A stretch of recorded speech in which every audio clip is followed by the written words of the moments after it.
अबे कहावत है, विनाश काले विपरीत बुद्धि।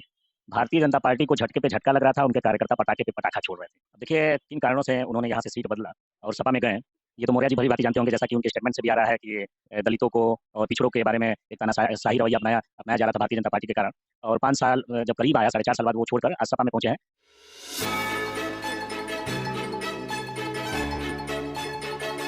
हम प्रदेश का, जनपद का हाल आपको बता रहे हैं। इसी हालचाल की जानने में कुशीनगर में हैं हम, और कुशीनगर की विधानसभा पडरौना में है। विधानसभा पडरौना में अभी काफी माहौल थोड़े दिन पहले गरमाया, जब यहाँ के स्थानीय विधायक और मंत्री स्वयं प्रसाद मौर्य ने सपा ज्वाइन कर ली। खैर, तमाम सारी अटकलें लगी, तमाम सारे जो है सवाल जवाब जनता के बीच में आए। ऐसे में आज हम जिनसे बात करेंगे, जिनके बारे में कहा जाता है कि लोगों के बीच में सक्रियता दिखाते रहते हैं और यूथ यूथ कांग्रेस के प्रेसिडेंट हैं, मोहम्मद जहीरुद्दीन जी हमारे साथ हैं और उनसे बात करेंगे। बहुत बहुत स्वागत है। धन्यवाद, धन्यवाद। जहीरुद्दीन जी, शुरुआत से बात करते हैं। हम देख रहे हैं कि जैसे ही मौर्य जी ने यहाँ से जो उन्होंने सदस्यता छोड़ी, मंत्री पद से इस्तीफा दिया, सपा में शामिल हुए, माहौल बदल गया। क्या लग रहा है आपको यहाँ? अब देखिए, किन कारणों से उन्होंने यहाँ से सीट बदला और सपा में गए, ये तो मौर्य जी भली-भांति जानते होंगे, जैसा कि उनके स्टेटमेंट से भी आ रहा है कि दलितों को और पिछड़ों के बारे में एक तानाशाही रवैया अपनाया जा रहा था भारतीय जनता पार्टी के कारण। और 5 साल जब करीब आया, साढ़े 4 साल बाद वो छोड़कर आज सपा में पहुंचे हैं, दलितों और पिछड़ों की आवाज़ उठाने के लिए। तो ये तो उनका अपना ये है, वक्तव्य है। और अब जो पार्टी ये चेंज कर रहे हैं कि कभी बसपा में थे, बसपा से फिर भाजपा में गए, भाजपा से फिर सपा में गए। तो सपा में जाने का एक मुख्य कारण उनका जो हो सकता है, वो हो सकता है सत्ता में बने रहने की ईर्ष्या कह लीजिए, ईर्ष्या तो नहीं, लालच कह लीजिए। तो उसमें बने रहने का उनका मन है, इस कारण से वो पहुंचे होंगे। बाकी ये उनका अपना व्यक्तिगत मामला है और सपा और इसका भाजपा का मामला है। भारतीय जनता पार्टी को नुकसान जरूर हुआ है। चर्चा ये चली हुई थी, लोग बता रहे थे कि मौर्य जी यहाँ से चले गए तो लोग यहाँ काफी खुशी जाहिर कर रहे थे, लोग पटाखे वटाखे भी छोड़े थे, लोग खुशियां मना रहे थे पडरौना में। हमने जो शहर में देखा। अब एक कहावत है, विनाश काले विपरीत बुद्धि। भारतीय जनता पार्टी को झटके पे झटका लग रहा था, उनके कार्यकर्ता पटाखे पे पटाखा छोड़ रहे थे। तो ये तो एक सोचने वाली बात है कि पार्टी को नुकसान पहुंच रहा है, उस पे कार्यकर्ता पटाखे छोड़ रहे हैं। अगर हमारे पार्टी को इस तरह नुकसान पहुंचे तो हम पटाखे नहीं छोड़ेंगे, ये जरूर कह देंगे कि ये उनकी अपनी जो स्टेटमेंट देना हो, बयान देना हो। पटाखे छोड़ना और उस वक्त छोड़ना जब 2-3 मंत्री इस्तीफा दे रहे हैं, 10 से ज्यादा अधिक विधायक पार्टी छोड़ के जा रहे हैं, योगी जी का चेहरा उतर जा रहा है, दिल्ली तक भूकंप मचा हुआ है, और उस वक्त कार्यकर्ताओं का पटाखा छोड़ना, ये वही कहावत को सिद्ध करता है कि विनाश काले विपरीत बुद्धि। भाजपा का विनाश शुरू हो चुका है और बुद्धि विपरीत स्थिति में इन लोग की बुद्धि काम कर रही है और वो पटाखे छोड़ रहे हैं। एक सवाल सवाल बड़ा है, कांग्रेस कहाँ स्थिति में है? प्रदेश में कांग्रेस की स्थिति क्या है?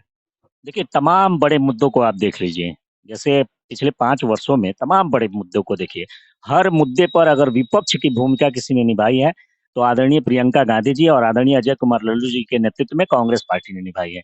चाहे वो सोनभद्र का कांड हो, चाहे उन्नाव के रेप पीड़िता का मामला उठाना हो, चाहे हाथरस की घटना को आप देख लीजिए, चाहे लखीमपुर खीरी में जो किसानों के ऊपर थार चढ़ा दिया गया भारतीय जनता पार्टी के नेता के लड़के की तरफ से, इन सारे मुद्दों पे, दलितों का मुद्दा हो और या किसी भी के साथ अन्याय होता है, चाहे वो किसी भी जाति, किसी भी बिरादरी, किसी भी धर्म का हो, तो उसके लिए सबसे पहले कोई आवाज उठाता है तो कांग्रेस। अब 2 कंडीशन ऐसे गुजरे हैं कि जिसमें तमाम लोग मुसीबतों का सामना किए हैं, चाहे वो किसी भी दल के हो। एक तो कोरोना 1 था, जिसमें लॉकडाउन ने काफी स्थिति बिगाड़ दिया, खासतौर पे गरीबों का और जो बाहरी प्रवासी आने वाले थे उनका।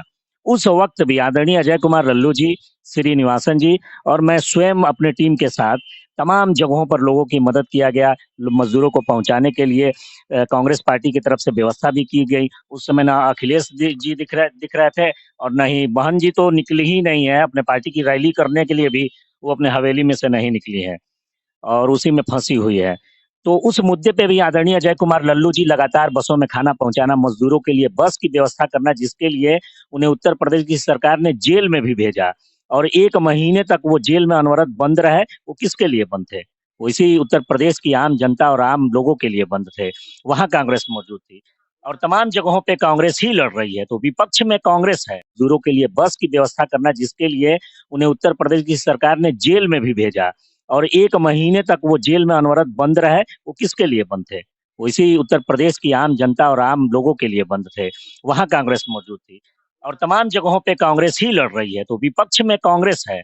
अब ये जनता को फैसला करना है कि जो उनके मुद्दे की लड़ाई लड़ा है, जनता उसको अपने सराखों पर बैठाती है, या एक बार फिर सांप्रदायिकतावाद और जातिवाद के लहर में बह के अपना वोट इधर उधर ऐसे मुद्दों पर देने का काम करती है। तो बड़ा सवाल, चूँकि आप कांग्रेस पार्टी के हैं, अपना पक्ष रख रहे हैं।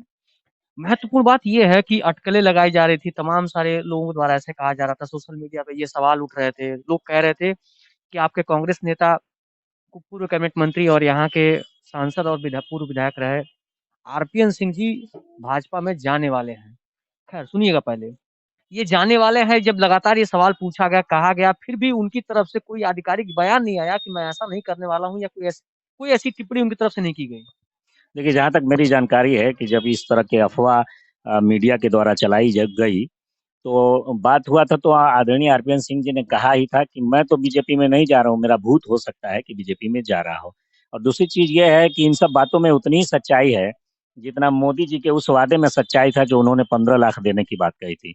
जितना वो वादा किए थे कि हम 2 करोड़ नौजवानों को रोजगार देंगे, ठीक उसी प्रकार से एक गलत अफवाह फैलाने की कोशिश की जा रही है, ताकि लोगों में एक भ्रम फैला रहे। भारतीय जनता पार्टी को इसके इसमें महारत हासिल है, भ्रम फैलाना, जुमला फैलाना, और लोगों को धोखे में डालकर वोटों का ध्रुवीकरण करने का प्रयास। इन बातों में कहीं से सच्चाई नहीं है। कुशीनगर की एक विधानसभा, लगभग एक पटरौना विधानसभा में एक टिकट कंफर्म हो गया है कांग्रेस का, बाकी और टिकट बाकी है। तो अब सवाल ये होता है कि यहाँ कुशीनगर की विधानसभा, पटरौना विधानसभा की बात करें तो इस विधानसभा में क्या स्थिति लग रही है? पूरी तरह से आप एकदम स्पष्ट बताएं, क्योंकि एक तरफ भाजपा है आपके, आप आपके अपोजिशन में, सपा भी मजबूत स्थिति में है, बसपा भी है। तो क्या लगता है किस तरीके से अपने वोट को आप पोलराइज करेंगे, या फिर अपने पार्टी की तरफ लोगों को जो है आकर्षित करेंगे आप? देखिए, सबसे बड़ी बात यह है कि कांग्रेस ने यहाँ काम किया है। आदरणीय आरपीएन सिंह जी के नेतृत्व में जब वो मंत्री थे, तो कुशीनगर जनपद को और खास तौर पे पडरौना को विकास की कड़ी से जोड़ने का काम किया। किसी भी एरिया को, क्षेत्र को डेवलप करने के लिए 3 चीजें महत्वपूर्ण होती है। एक तो होता है आपका परिवहन, एक तो होता है ट्रेन की सुविधा, और एक तो होता है कि बिजली की व्यवस्था।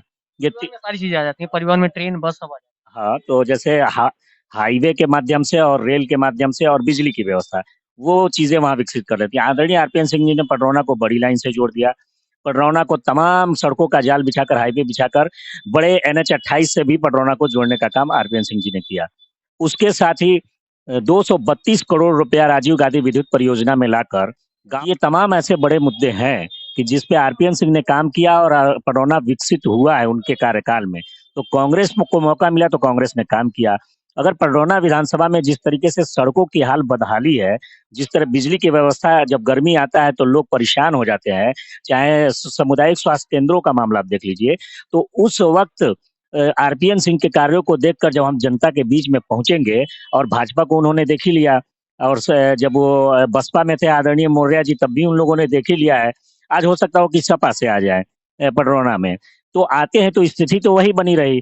तो उस वक्त जनता कांग्रेस के साथ आरपीएन सिंह जी के कार्यों पर, प्रियंका गांधी जी के मैनिफेस्टो पर, अजय कुमार लल्लू जी के संघर्ष पर, कांग्रेस पडरौना विधानसभा में भी कांग्रेस को यहाँ की जनता सराखों पर रखेगी और चुनाव जिताने का काम करेगी।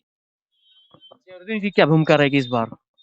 जहरुद्दीन तो भाई कुर्बानी देने का हमारा इतिहास रहा है, और सरफरोशी की तमन्ना अब हमारे दिल में है। देखना है जोर कितना बाजुए कातिल में है।